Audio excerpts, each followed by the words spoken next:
So, I'm not sure how many people know this, but I'm actually a pretty big fan of the Warriors series. I'm of course referring to Dynasty Warriors, Samurai Warriors, Warriors Orochi, etc. I don't really have too many opportunities to talk about those games because I owned them primarily on console, and some of the more recent games have been really, really bad.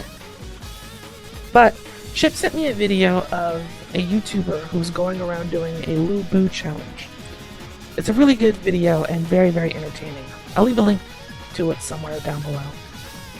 But essentially what he's doing is, when the game tells him to run away from the famous warrior Lu Bu, he ignores that order to go and see if he can defeat him. So the challenge is to beat Lu Bu as early as you possibly can. Closest level to 1. And it's a bad idea, and he has a really hard time with it because you're not supposed to fight Lu Bu. Do not pursue Lu Bu. But that got me willing to play Warriors Orochi 3, which was given to me by Dust, a friend of mine. And I hadn't had too much time to play it, but this was all the encouragement that I needed. Now, I played the Warriors Orochi games, again, before on console, and there was this character.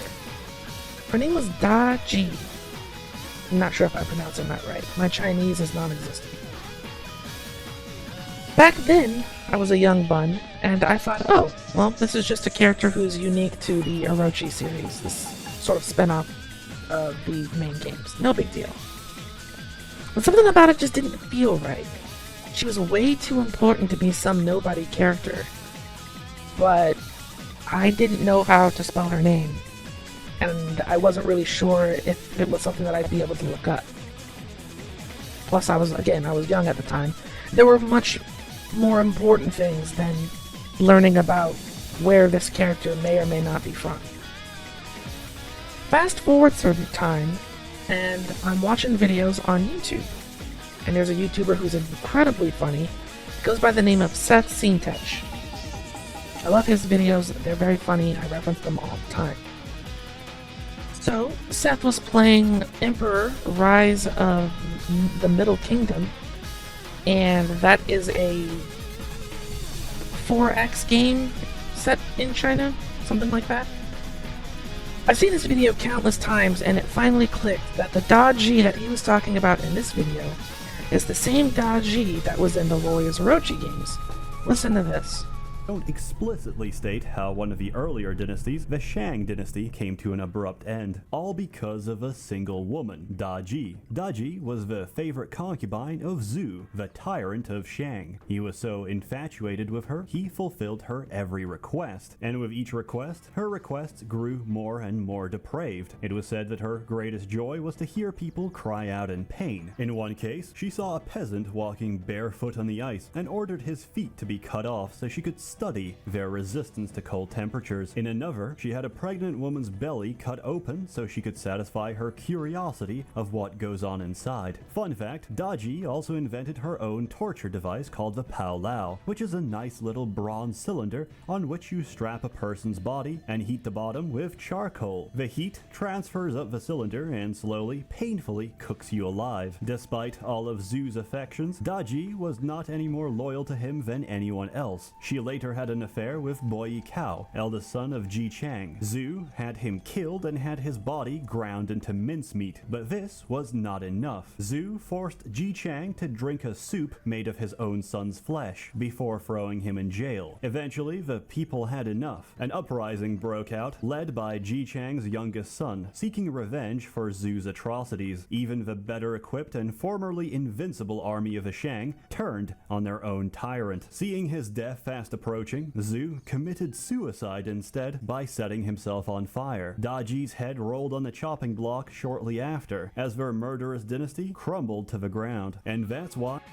Now, I have absolutely no idea how much of this is historically accurate and how much of this is fiction, because it could be part of the Romance of the Three Kingdoms. I don't even know if it's a mythology or just like a play. I genuinely don't know. And after the whole the whole samurai incident going down with Japan and the new Assassin's Creed game, I'm not here to speculate. But it does explain why I couldn't get this person's name, Daji. It explains why I couldn't get her name out of my head. Now, all of that talk about torture and cruelty is genuinely pretty bad, and that's kind of sick and twisted. But it makes sense, because the character in the game is always evil. She's always working for the main bad guy, and she's always doing messed up stuff to all the other characters. So it checks out.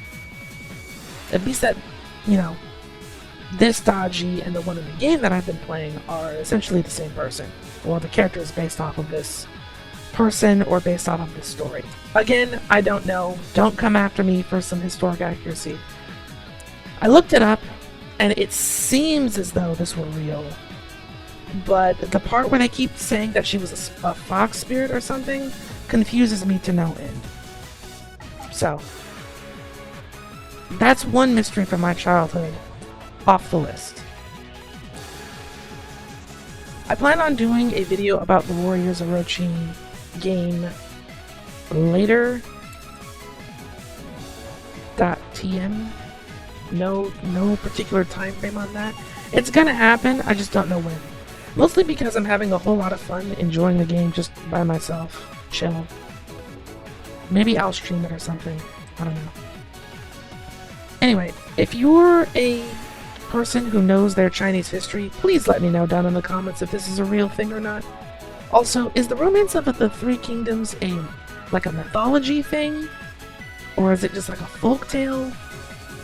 I'm not really sure. I know that it's not real, or that not all of it is real. Maybe it's a play made up of historic figures or something. I don't know. But that's gonna do it for this video. As always, thank you so much for watching, and I'll see you all in another video.